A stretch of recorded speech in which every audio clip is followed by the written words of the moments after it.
The Federalist No. 79.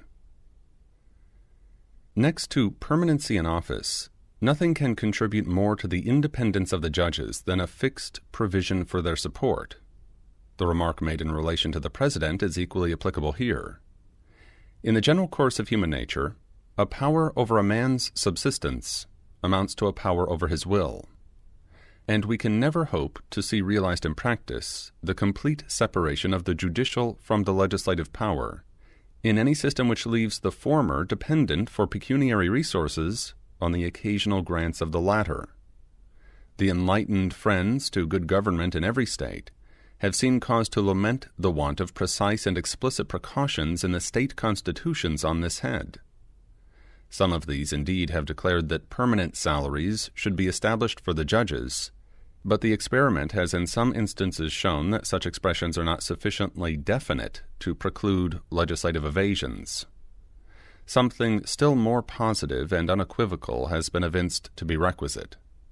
The plan of the convention accordingly has provided that the judges of the United States shall at stated times receive for their services a compensation which shall not be diminished during their continuance in office. This, all circumstances considered, is the most eligible provision that could have been devised. It will readily be understood that the fluctuations in the value of money and in the state of society rendered a fixed rate of compensation in the Constitution inadmissible.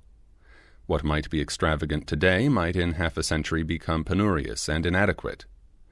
It was therefore necessary to leave it to the discretion of the legislature to vary its provisions in conformity to the variations in circumstances, yet under such restrictions as to put it out of the power of that body to change the condition of the individual for the worse.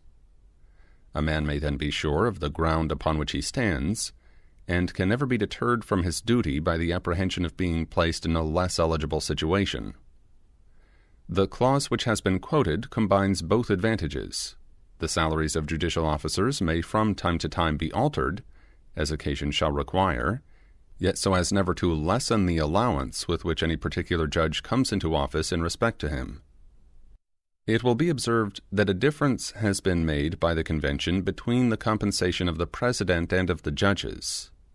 That of the former can neither be increased nor diminished. That of the latter can only not be diminished. This probably arose from the difference in the duration of the respective offices. As the President is to be elected for no more than 4 years, it can rarely happen that an adequate salary, fixed at the commencement of that period, will not continue to be such to its end. But with regard to the judges, who if they behave properly will be secured in their places for life, it may well happen, especially in the early stages of the government, that a stipend, which would be very sufficient at their first appointment, would become too small in the progress of their service.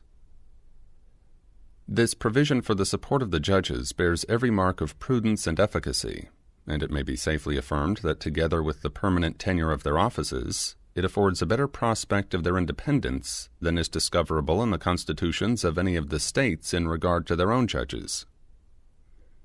The precautions for their responsibility are comprised in the article respecting impeachments.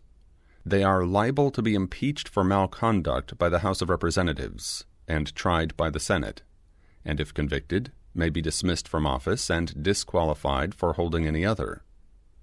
This is the only provision on the point which is consistent with the necessary independence of the judicial character, and is the only one which we find in our own Constitution in respect to our own judges. The want of a provision for removing the judges on account of inability has been a subject of complaint, but all considerate men will be sensible that such a provision would either not be practiced upon, or would be more liable to abuse than calculated to answer any good purpose. The mensuration of the faculties of the mind has, I believe, no place in the catalogue of known arts. An attempt to fix the boundary between the regions of ability and inability would much oftener give scope to personal and party attachments and enmities than advance the interests of justice or the public good. The result, except in the case of insanity, must for the most part be arbitrary, and insanity, without any formal or express provision, may be safely pronounced to be a virtual disqualification. The Constitution of New York, to avoid investigations that must forever be vague and dangerous, has taken a particular age as the criterion of inability. No man can be a judge beyond 60. I believe there are few at present who do not disapprove of this provision. There is no station in relation to which it is less proper than to that of a judge. The deliberating and comparing faculties generally preserve their strength much beyond that period in men who survive it. And when, in addition to this circumstance, we consider how few there are who outlive the season of intellectual vigor, and how improbable it is that any considerable portion of the bench, whether more or less numerous, should be in such a situation at the same time, we shall be ready to conclude that limitations of this sort have little to recommend them. In a republic where fortunes are not affluent, and pensions not expedient, the dismission of men from stations in which they have served their country long and usefully, on which they depend for subsistence, and from which it will be too late to resort to any other occupation for a livelihood, ought to have some better apology to humanity than is to be found in the imaginary danger of a superannuated bench. Publius.